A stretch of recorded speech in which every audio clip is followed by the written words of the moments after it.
สายฟรีวันที่4เซิร์ฟเวอร์777มาวันนี้เราจะมาอัปเดตกันอีก1 วันเนาะวันที่4ของเซิร์ฟเวอร์ตอนนี้เราอยู่อันดับที่882ยืนงงๆในดงพระคัมภีร์เนาะสายพระคัมภีร์วันนี้เราจบที่วิว41เนาะวันนี้จบที่4วิว41ปองม่วงเขาก็ลงไปหน่อยนึงปองม่วงก็เลยปองม่วงไม่ได้มีแต่ของฟ้าใน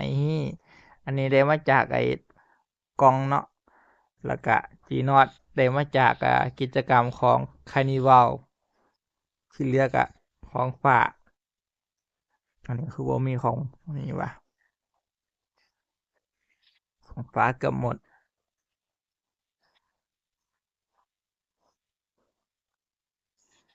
พีความเร็วเนาะประมาณนี้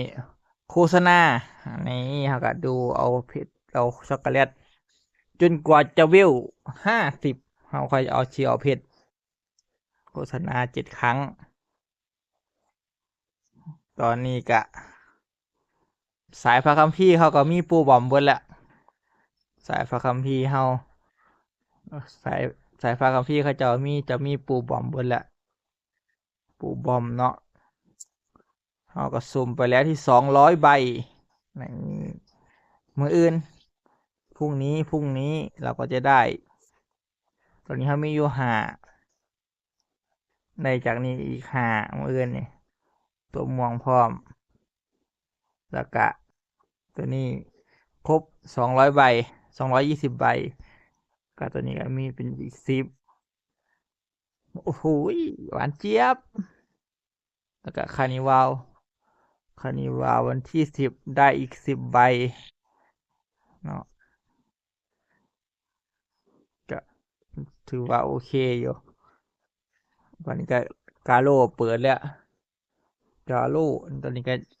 ดาเมจก็พอได้หลายปันไดดาเมจทำกะนี่แล้วที่อยากได้นี่คือเลยพลังเด้งพวดพลาดทั้งแล้วคันใดมาตอนนี้ก็ขาดรูปที่6มาแลกได้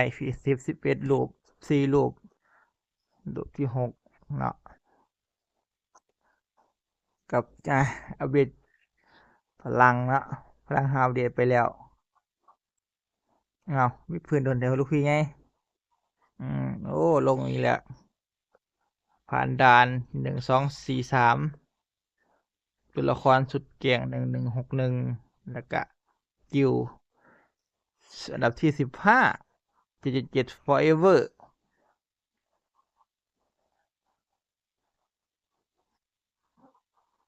ก็เราก็ได้กล่องเลือกมาแล้วสิ่งที่เราจะทำก็คือกาโล UR เนาะใส่ก็คือมันแจกใส่ให้ก่อนกาโลก็คือเดี๋ยวมันแจกอย่างเนี้ยวะอันนี้ผมมีอย่างมันจะวันที่20ได้อันนี้ในหินเลือกร้านค้านี่เนาะแล้วอีกอันนี้มีอย่างแน่นี่กาโลจักรพรรดิอะตอมแล้วก็ซูเปอร์ดักชายเปิดดักชายอันนี้แจกกาโลเนาะ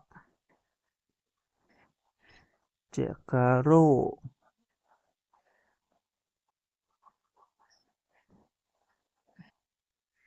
มัน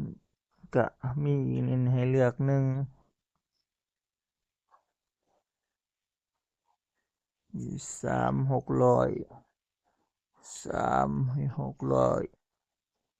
บ่ซื้อแล้วเพราะว่าเฮาถ้าเอามื้ออื่นก็ได้ภาษาปูบอมเขาก็สิมาแทนเอ่ออันนี้โมเมงไรเดอร์เนาะก็คันจัด PVP เฮาก็เอาโมเมงไรเดอร์มาแทนหน้ากากหวานแล้วก็ที่เหลือก็ให้ตัว SSR เป็นตัวแบกที่เฮาสิเอามาก็คือฮีโร่ปีศาจก็วันที่6พุ่นล่ะวันที่6เขาก็สิได้เอ่อ อีก2 มื้อเขาก็สิได้โซนิกมาแบกโซนิกเป้าหมายของเขาก็คือเอาหินพัฒนาเนาะได้แล้วก็พอกิวมื้อนี้เราต่อรองกิวเราก็ได้แค่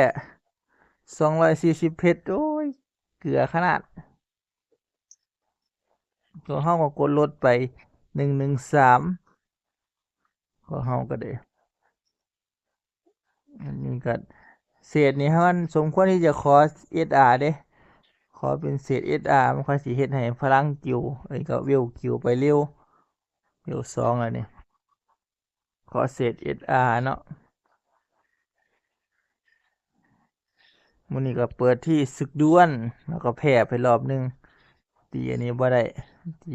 แพ้เขาศึกด้วนสายฟรีของเราพลังเราก็ถือว่าก็ไล่ๆไปนี่ละเราก็อัพได้อยู่นี่แต่ว่าเราสิ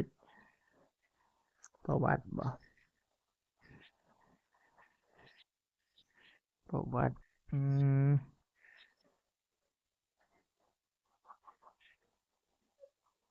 เราก็ได้อยู่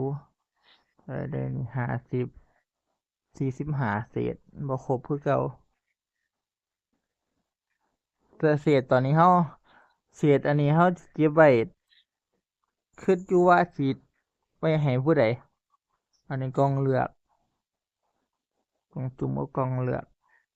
การอัปดาวเราก็บ่ได้อัปหลายปานใดเพราะว่าเราบ่มีของเราบ่มีอันนี้เราบ่มีไอ้นี่ที่ว่าสิพอสิอัปของได้เลยเราต้องเก็บไว้ก่อนชิปเฉพาะมาอัปเดตเบิดแล้วก็ตอนนี้ก็โฆษณาดูเอาช็อกโกแลตอย่างเดียวไปเราก็สิมาอันนี้ตบตีบไปแล้วฟิวร้อยเซิร์ฟเวล43107,000โอ้โห103,000โหดขนาดสายฟรี105,000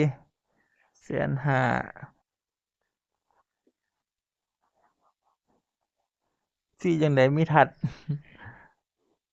คัมภีร์พร้อมอันนี้ครับอันนี้สายฟรีอยู่นี่บ่ฟรีแล้วนี่มีทัดเลยนี่มีทัดนี่ก็สายทัตสึมุกิเนาะเดี๋ยว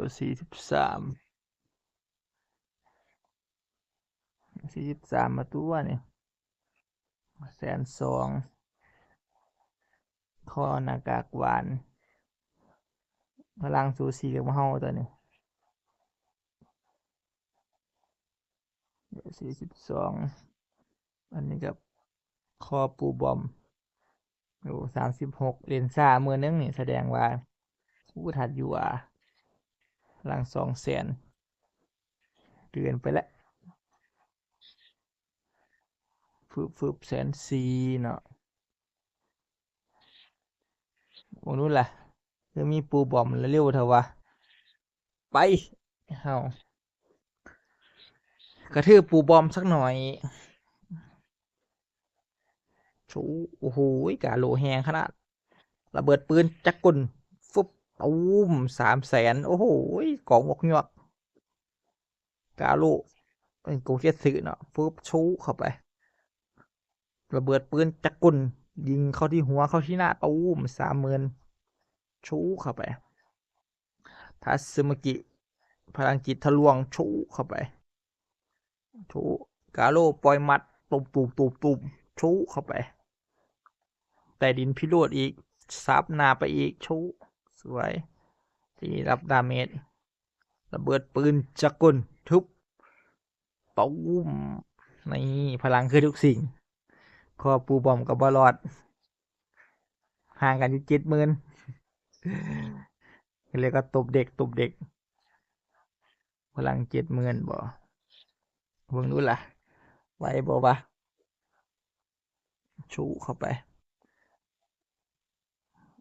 ทันอยู่เว้ยระเบิดปืนจักกุนฟึบตูม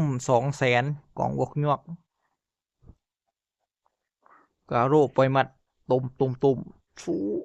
44,000พลังจิตทะลวงชู66,000ชูสับเธอเดียวแตกเปิดปืนจะก้นตูม50,000ชูสับไปชูมาทัสซึมากิบาทนี่พลังจิตทะลวงโลปูบอมชูโอ้โหเรียบร้อยเรียบปูบอมกาโลปล่อยมาชูตูมเรียบร้อยหายในนี่ตบเด็กเฮากะสิท็อปเสิร์ฟมือล่ะเช็คท็อปเสิร์ฟดูล่ะโอ้มาดีกันยัง460,000คือเก่าเว้ยลุงใช่แล้ววะซันนี่หลิววิว47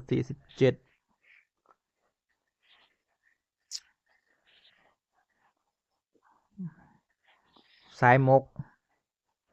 กี่อยู่ไสวะกี่เนาะนับที่พันกว่าผู้ก็เลื่อนหาตาโดนพุ่นแล้วกี่ยังไผรับเฮาเป็นหมู่อยู่ตัวนี่เราจะมาตบกี่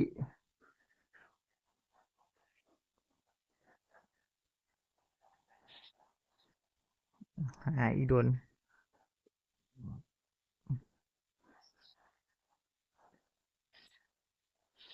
ดันพลังขึ้น130,000ก่อนนะ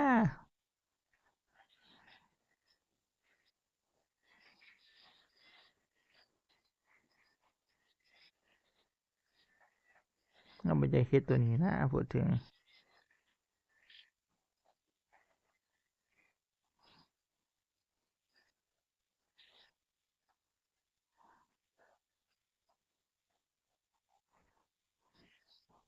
ดันขึ้นจั่งใดวะ130,000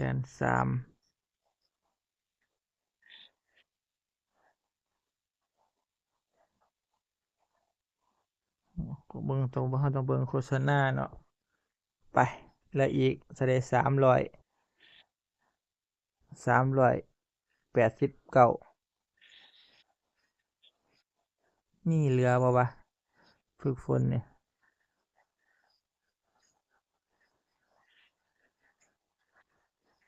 ชูใกล้แล้วโอ้ยบ่มีบ่พอ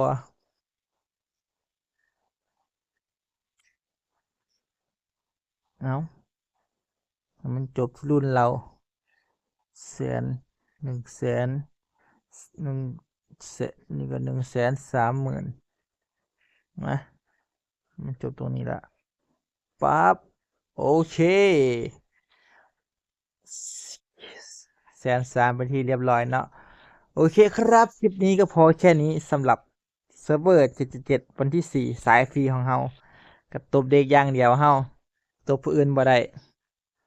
ตอนนี้ก็สูตรอันนี้บ่ได้สู่ข้อปูบอมบ่ได้ตอนนี้เราก็บ่เป็นหยังโอเคครับไปแล้วครับ